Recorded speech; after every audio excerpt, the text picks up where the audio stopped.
Hello, everyone. Thank you so much for joining me. Welcome to all of my replay viewers, those that are coming on now. If you're watching this on YouTube, it originally aired on Periscope. I come on Monday through Friday, usually between 11 and 12. Sometimes I have to switch my schedule, but this is originally airing on Periscope. Thanks for joining me. I'm going to flip my camera around so I can talk with you guys better. Hello, welcome. If this is your first time with me, my name is Keely and I am the owner of Love, Hope, Adventure, where I blog about the marriage relationship, intimacy in marriage, and how you can go deeper with your spouse. So thank you so much for joining me today. So something's been on my mind, right? It's this whole concept of comparisons. We are killing our joy. We are stealing from ourselves when we compare. Because comparisons cause us to be discontent with life. When we start looking at what someone else has, all of a sudden what we have doesn't seem all that great anymore. And guys, this can absolutely happen with your spouse. When you are comparing your spouse to someone else, or even your marriage to someone else's marriage, all of a sudden what you have, you don't feel content with anymore. So say you have a good friend, and your good friend's spouse does fill in the blank for them. And your spouse doesn't do fill in the blank for you. And you think, well, gosh, why can't my spouse be like so-and-so's spouse? Because so-and-so's spouse is doing a good thing. All of a sudden, you're not content with what your spouse does for you. Because you're so focused on the fact that they don't do fill in the blank like so-and-so's spouse. This really is a problem for us in our relationships and in our marriage and in our life. It's a problem to compare ourselves, to compare our family, to compare the actions of our children or our spouse to other people. We are just causing discontent in our relationship. So to a degree, you're creating problems in your marriage that actually aren't even problems. Because you have decided that you wish your spouse would fill in the blank, like so-and-so's spouse, because, well, so-and-so and their spouse, they love each other so much and they're enjoying each other so much, and their spouse does this for them. Why doesn't yours? Now, guys, I know that there are times when your spouse is going to make decisions that you don't necessarily agree with, right?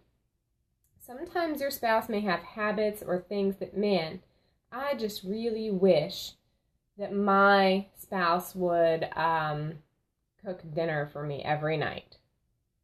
But maybe your spouse just can't do that. That's not who they are. They're not great at that. They don't have that skill. They're not really good at that. But because somebody else's husband or wife is cooking supper every night, and you kind of think, gosh, I wish I had that. I wish I had someone doing that for me. Sometimes, you put it on your spouse. Well, they're doing it. You should too. I would be happy if you did. You're trying to make them be something that they're not. For yourself or for appearance sakes or whatever it is, you are trying to make your spouse be something that they aren't. And whenever you are trying to make your spouse be someone that they are not, or have them take on characteristics that are not who they are, you are really just cheating them and yourself, because you're not seeing them for who they really are. You're not seeing the good things about them. You're not being thankful for the good things about them. Instead, you're just nitpicking and nagging on these things that you think they should be doing because someone else is doing it. Maybe you think they should be doing whatever it is, and then you start looking around. Somebody says you do a great job. So maybe you're saying that's something you need to tell somebody. You're doing a good job. I think sometimes what happens is, someone said I'm doing a great job at scoping. Okay, I didn't understand. Thank you for saying that. I'm like, I didn't understand that. I know sometimes when you're commenting on scope, you'll hit like the send button, and you're trying to, I don't know, maybe get a space or something. And then all of a sudden you're like, oh no, my comment went. I was trying to say something and it went. So guys, when you are comparing yourself, comparing your spouse, whatever, to other people, you are just shortchanging you both. You are taking away that joy from your relationship that you could have. And yesterday I was talking to you guys about telling your spouse thank you. Finding things every day that you can be thankful for that they do and saying it to them, hey, thanks so much for taking out the trash. I don't care if the trash is their job. Thank them anyway. Telling your spouse, hey, thanks for bringing me a cup of coffee. Thanks for being nice to me. Whatever. Just thank them for things. That will help change your mindset. Well, guys, it will really, unfortunately, make your mindset towards your spouse much more negative if you start comparing them to other people. Somebody says, what about when you compare to someone who isn't doing as good as you or isn't as happy as you? Look, I know that some people will do that. They will compare themselves to other people who are doing worse than they are as a way to make themselves feel better, and I just think that's wrong.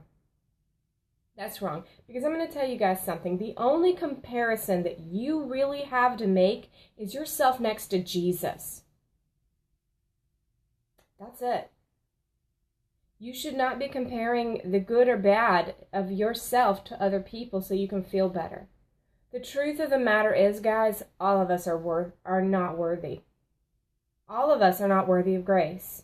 All of us are sinners. All of us are wretched. All of us are horrible when we compare ourselves to Jesus. Right? And I think that it's just as bad for you to compare yourself to somebody else who is not doing as well as you, because basically you are not seeing the needs that they have. You're using them as a way to make yourself feel good about yourself instead of really reaching out to them in their hurt and their pain. You want them to stay there so that you can feel good about who you are. That is just as wrong as comparing yourself to someone who's doing it better than you. Stop comparing yourself. Seriously, the only comparisons that you should ever make is, am I being Christlike? And the answer is no. We can try. We can do the best we can do. We need to be working towards that every single day. That is the comparisons that you should be making. It should not be you against the world or you against that person over there. See, this, honestly, people, this is the problem with the whole mommy wars, right? It's because I'm going to compare myself to that woman over there and what she's doing, and I'm doing a better job than her, and that's where the wars start. The same thing happens with you and other couples. If you start saying, well, at least my marriage isn't as in shambles as their marriage, is that really the standard that you want to compare yourself to? Well, at least I'm not a murderer. Okay. Well, at least I didn't get a divorce.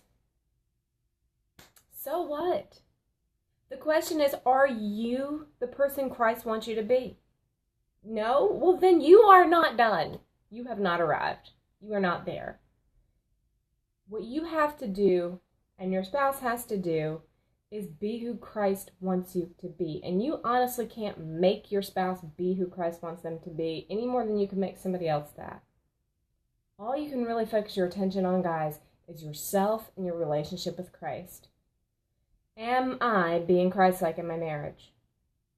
Am I being Christ-like in my relationships? Am I being Christ-like in my attitude? Am I loving other people? Am I being patient for other people?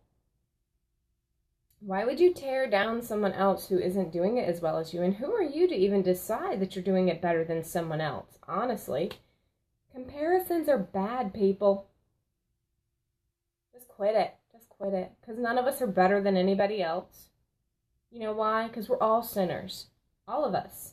And I don't care what your sins are. You're still a sinner. You're still not able to be in the presence of God without the blood of Christ. That is the cold hard truth about us.